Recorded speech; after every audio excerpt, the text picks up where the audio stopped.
Hello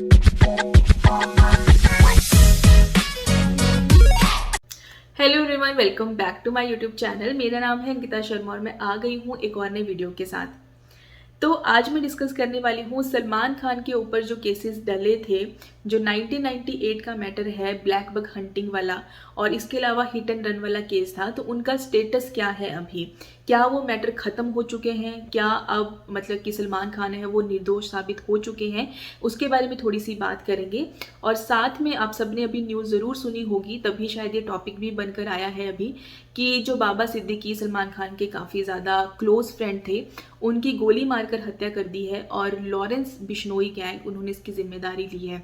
अब सलमान खान का ऐसा है कि देखो, जो गलतियां उन्होंने अपनी जवानी के टाइम पे करी थी वो शायद उनके बुढ़ापे तक पीछा कर रही हैं और वो शायद इतनी जल्दी ख़त्म भी नहीं होंगी, क्योंकि उनके साथ रिलेटेड हर पर्सन को टारगेट किया जा रहा है।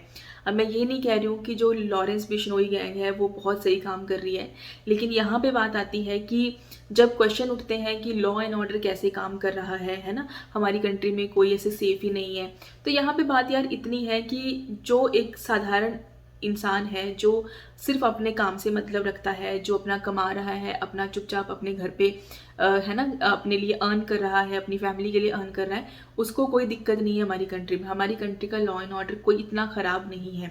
जो चुपचाप से जो लॉ एंड ऑर्डर एक्चुअली में फॉलो करता है, जिसका क्रिमिनल चीज़ों से कोई लेना देना नहीं है, उसको कोई प्रॉब्लम भी नहीं है। यहाँ पे बात आती है कि जो लोग खुद इन्वॉल्व हैं ऐसी चीज़ों में और हमें शायद उन डीप रूट्स का पता भी नहीं होता कि कहाँ से कौन कौन सा लिंक बनता है, उन्हीं लोगों को प्रॉब्लम होती है। और लॉ एंड ऑर्डर की बात करें तो आप पार्शली नहीं कह सकते, क्योंकि जहाँ पे चीज़ें आपके फेवर में जाती हैं वहाँ पे आप कहोगे कि लॉ एंड ऑर्डर सही है। जहाँ पे चीज़ें थोड़ी सी कहीं पे चूक होती है वहाँ पे आप नहीं कह सकते कि लॉ एंड ऑर्डर जो है वो सही नहीं है।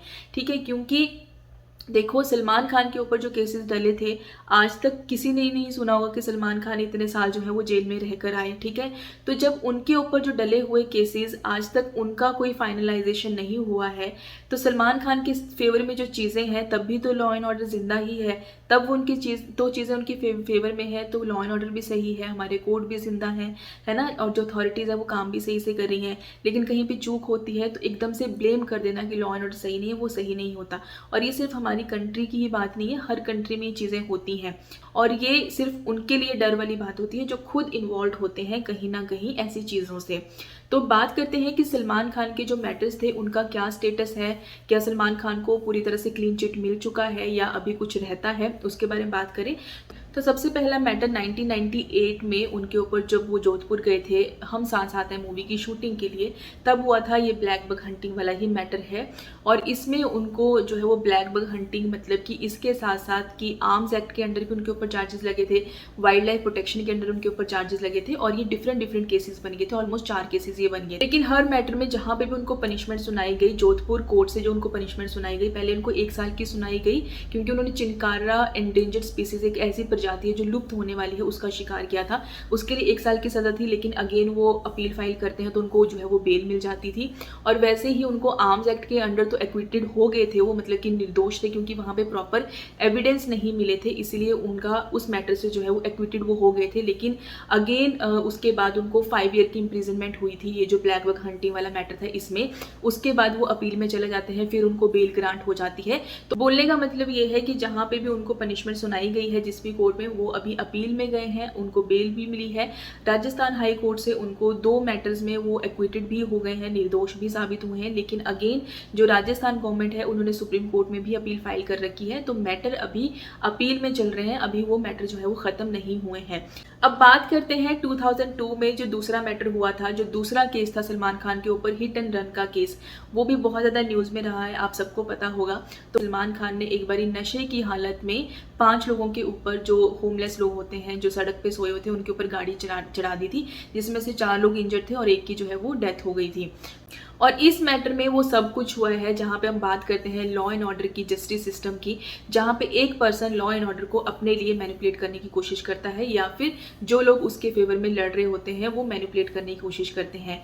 यहाँ पे जो प्राइम विटनेस था, एक जो पुलिस कांस्टेबल था वो हमेशा मिसिंग ही रहा और इवेंचुअली वो उसकी डेथ हो जाती है, ट्यूबरक्लोसिस थे ऐसा बोला जाता है, ऐसा न्यूज़ में आता है, जो एक प्राइम विटनेस था उस केस में। इसके अलावा जो ड्राइवर था सलमान खान का, उससे गवाही दिलवाई गई कि गाड़ी वो चला रहा था, सलमान खान गाड़ी नहीं चला रहे थे, ठीक है। तो उसकी गवाही के बाद भी ये चीज़ें सामने आई कि उसने कोर्ट को जो है वो गुमराह करने की कोशिश की गई, मतलब कि उसने कोर्ट को गुमराह किया और एक जो है वो गलत डायरेक्शन दी कोर्ट को, मैटी अपनी जो है उसने झूठी गवाही दी, उसके लिए उसको अरेस्ट किया गया। और इसके अलावा ये भी बोला गया कि सलमान खान के पास 2004 तक जो है वो ड्राइविंग लाइसेंस ही नहीं था। मतलब यहाँ पे वो हर पॉसिबल चीज़ करी गई कि सलमान खान को सज़ा नहीं होनी चाहिए। उसके बावजूद सारी चीज़ें करने के बाद भी कोर्ट ने उनको जो है वो गिल्टी साबित किया कल्पेबल होमिसाइड के लिए, नॉट अमाउंटिंग टू मर्डर, और उनको जो है वो 5 साल तक की सज़ा सुनाई गई। लेकिन अगेन जैसे ही उनको 5 साल की सज़ा सुनाई गई, वो फिर से बॉम्बे हाई कोर्ट में जो है वो अपील डाल देते हैं और वहाँ पे उनको जो है वो बेल ग्रांट कर दी जाती है और उसके बाद उनकी सुनवाई चलती है वहाँ पे। और अगेन बॉम्बे हाई कोर्ट का जो फैसला आता है वो ये है कि वो एक्विटेड हो जाते हैं ऑल चार्जेस, मतलब जो भी उनके ऊपर चार्जेस लगे हैं वो निर्दोष हो जाते हैं। क्यों, किस बेसिस पे? क्योंकि एविडेंस प्रॉपर जो है वो सबमिट नहीं हुए हैं कोर्ट में। लेकिन 2016 में फिर से जो महाराष्ट्र गवर्नमेंट है वो सलमान खान का एक्विटल जो है उसको चैलेंज करती है सुप्रीम कोर्ट ने। हालांकि सुप्रीम कोर्ट में फास्ट ट्रैक में इस मैटर को ले जाने के लिए रिफ्यूज कर दिया था, अभी मतलब जो अपील है वो डली है और सुप्रीम कोर्ट से फाइनली इसका डिसीजन अभी तक नहीं आया है। बोलने का मतलब ये है कि इस मैटर में भी मामला सुप्रीम कोर्ट में ही अटका है, फाइनल डिसीजन इस मैटर में भी अभी तक नहीं आया है। तो ये हैं वो सलमान खान के केसेस जो इतने सालों से लटके पड़े हैं और अभी फाइनली सुप्रीम कोर्ट के पास हैं। अब लेट्स सी कि सुप्रीम कोर्ट के पास कब हियरिंग आती है और कब इन मैटर्स पे जो है वो फाइनल डिसीजन आता है, क्योंकि सुप्रीम कोर्ट के बाद जो है वो फाइनल हो जाएगा कि सलमान खान निर्दोष है या नहीं है। लेकिन खैर अब इतने सालों बाद तो कोई नया एविडेंस जिंदा नहीं हो जाएगा, कोई नया विटनेस नहीं आ जाएगा। तो एविडेंस अगर नहीं है तो फिर नहीं है, अब इतने सालों बाद और कुछ नहीं होने वाला।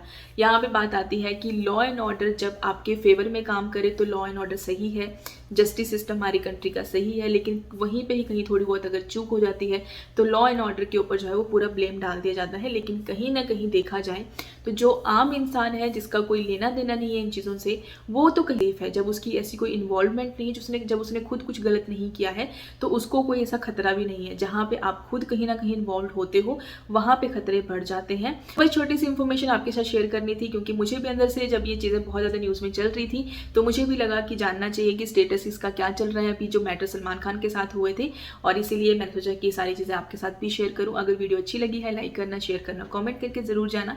मिलती हूँ नेक्स्ट वीडियो में नए टॉपिक के साथ, और आज के लिए बाय बाय।